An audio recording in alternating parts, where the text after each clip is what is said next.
Bienvenue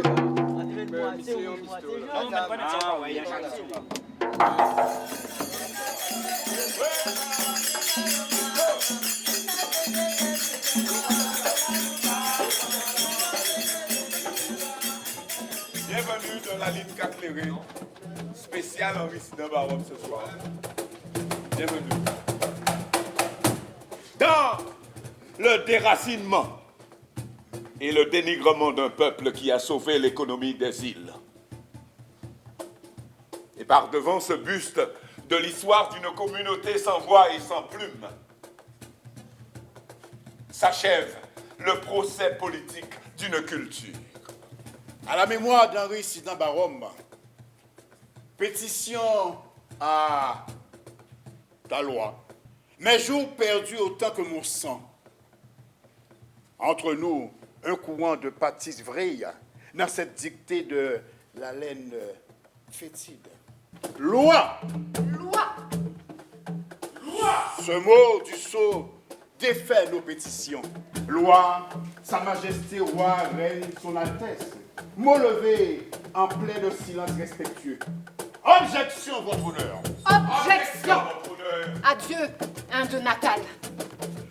Ne sombre pas au crépuscule des nations. L'avenir de l'humanité appartient à la science et à la sagesse. Pris dans les méandres de l'Occident, je ne suis plus ton fils. Le roulis de leur société sans cœur m'a imposé le bâillon, l'oubli, le reniement. Mon feu s'est éteint, lentement.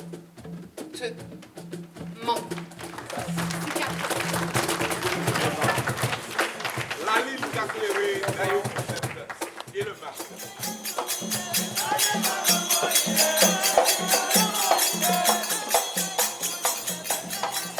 Bonsoir à tous. Alors je vais dire le traditionnel en comptant Vraizotte. Et vraiment, ça vient du fond du cœur. C'est avec beaucoup d'émotion que je vous accueille ce soir dans cet amphithéâtre plein. Alors que ce projet a été monté en une semaine, quand Gérard Pétapermal m'a appelé pour me signaler ce centenaire et proposer que la célébration se fasse au MACT.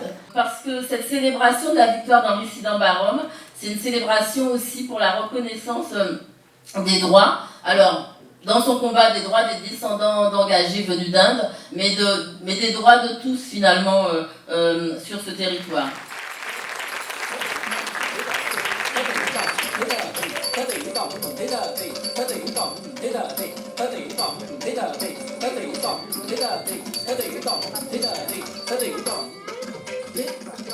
J'ai découvert qui était Henri Sidant Barom et je trouve qu'il a eu un courage, il a eu un instinct de survie, un instinct de combat extraordinaire. C'est ce que j'ai et qui m'a touché, c'est ce que j'aime en lui. Et ce que j'aime aussi chez Sidant Barom, c'est que lorsque on a besoin de parler de lui, on ne s'adresse pas à une catégorie en particulier, on ne s'adresse pas à un pays ou un continent en particulier, on s'adresse à l'universel. L'universel, c'est ce sentiment de liberté qu'il portait en lui, ce sentiment de dignité. C'est quelque chose qui s'adresse à tous les hommes et à l'humain en général.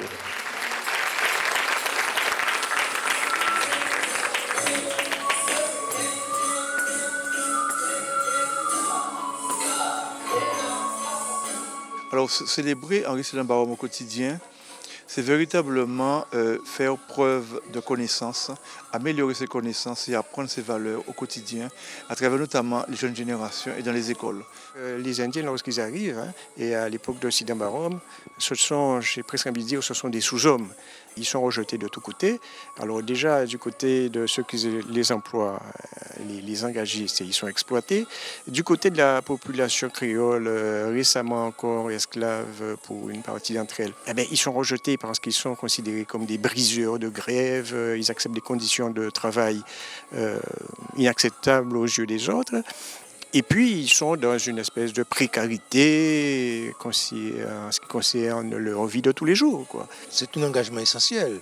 Cela veut dire simplement que l'on ne peut pas balayer d'un revers de main l'action d'Henri Barom, c'est un élément qui participe de notre patrimoine pour tenter de trouver à travers son engagement, à travers sa détermination, sa volonté, son combat, les éléments qui peuvent nous permettre effectivement de comprendre la question de l'altérité, de comprendre les droits humains, de comprendre effectivement le sens de la dignité, le sens des combats qu'il faut mener pour l'épanouissement personnel des individus. C'est ça qui me semble important à travers aujourd'hui le travail d'Henri Barom.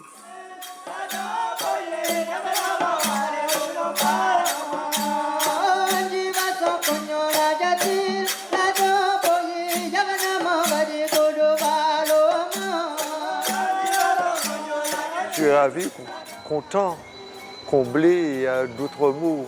Hein. Je suis encore dans l'émotion, je suis dans le bonheur. J'ai décidé de faire cette manifestation avec Nicole Vaitilingon.